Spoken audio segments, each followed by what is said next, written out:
Hello, welcome to Trews on the Move. I'm your host of the Trews, Russell Brand. The comments edition will be addressing issues such as UKIP, what I've done a video on.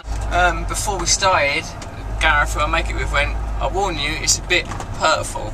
So there we go. I don't watch them or nothing in advance, I ain't looked at it, so I just now look at it and you'll see the genuine emotions of a sensitive person who went into show business, basically for approval, dealing with condemnation. The first comment comes from the Enforcer. Hello there, Enforcer, fellow human. I basically love you and wish you well. Now, what's your comment? I don't agree with Russell Brand on this issue. UKIP is by far the best party in the UK right now. You want a change and a revolution, Russell? Then why don't you support? Then why do you support the mainstream parties in power? Oh, that's I can handle that. I don't support the mainstream parties in power. In fact, I've suggested to at great personal expense and to much condemnation that it isn't worth voting because the mainstream parties don't represent us on any of the issues where we need representing, really, to countenance and confront corporate power. And I would include UKIP in that.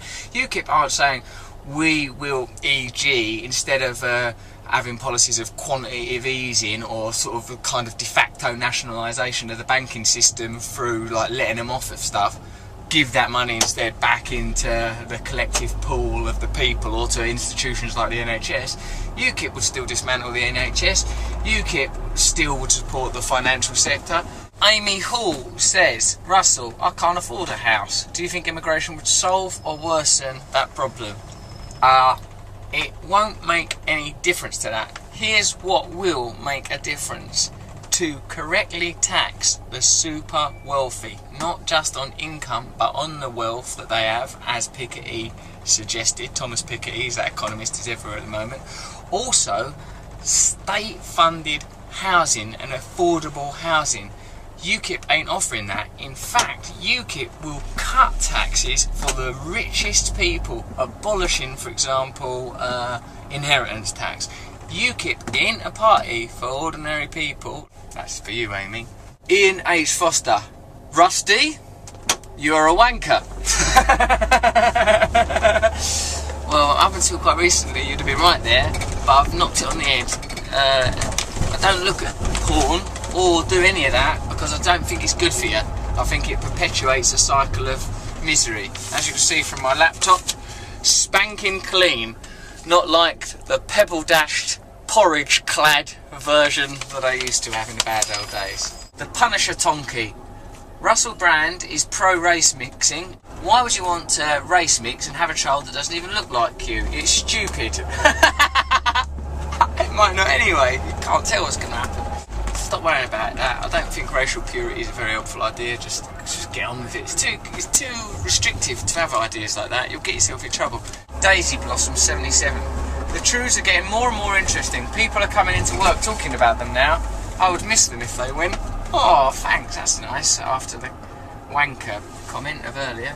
Bonnie Sorsbin says, Russell Brand is just another cultural Marxist. I've never heard of that before. How many of them are there? Is a cultural Marxist following its agenda and doesn't even know he is one. Oh, you're right about that, I didn't. Get a haircut, twat. Well, that's just offensive. Actually, I had one about 2 days ago. It's a little bit shorter at the back. Is it alright?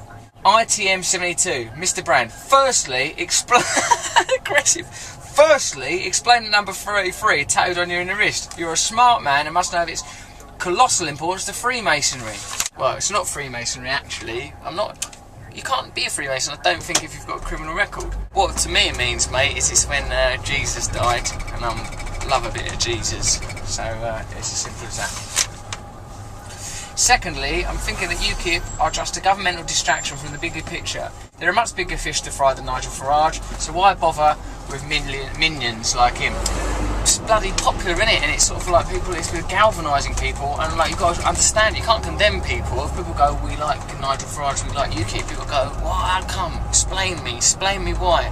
And it's because they feel like that he's like them or represents them, but that makes me worried about the sphere of conventional rhetoric, and of course we've got to broaden it out, not narrow it down, but you've got to start to, I think, use these things as markers for our time, like by understanding it. You can, because like, you know, why would loads of people support a party where, you know, he, like Nigel Farage, claims loads of expense money. On top of his 81 grand as an MEP, he has claimed 2 million of taxpayers' money and expenses and allowances. He's been exposed for opening a trust fund in an offshore haven. So I'm just curious about how that kind of popularism rises up. Must be disillusionment with mainstream politics.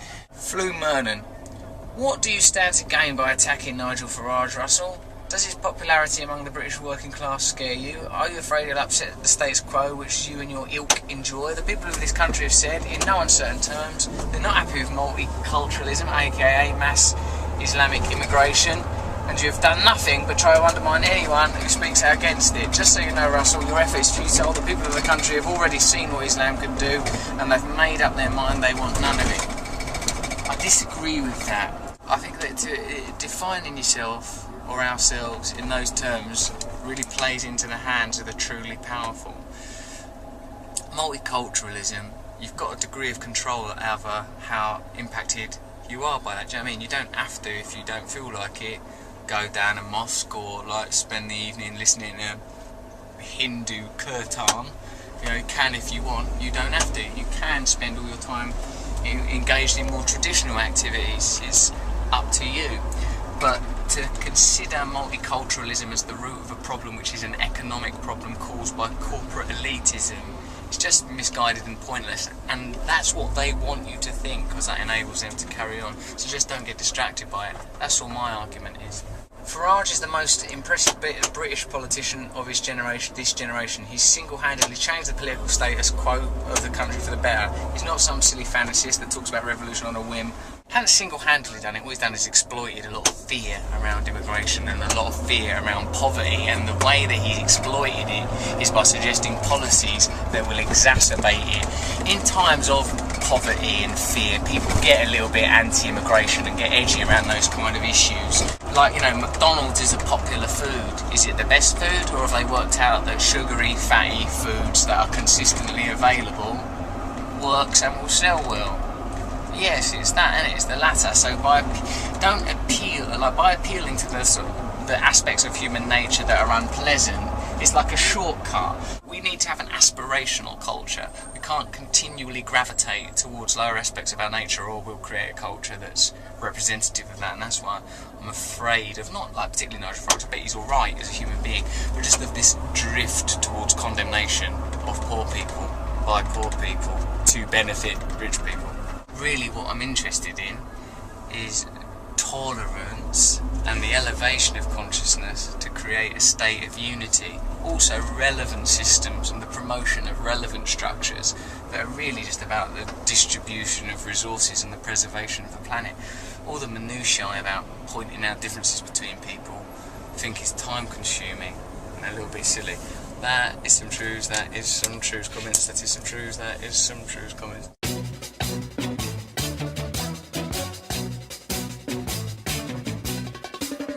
Is a tool that is abused to fool you and to leave you scared and confused. Trews is like the news. If the news was true, I want some Trews. Let's have some Trews.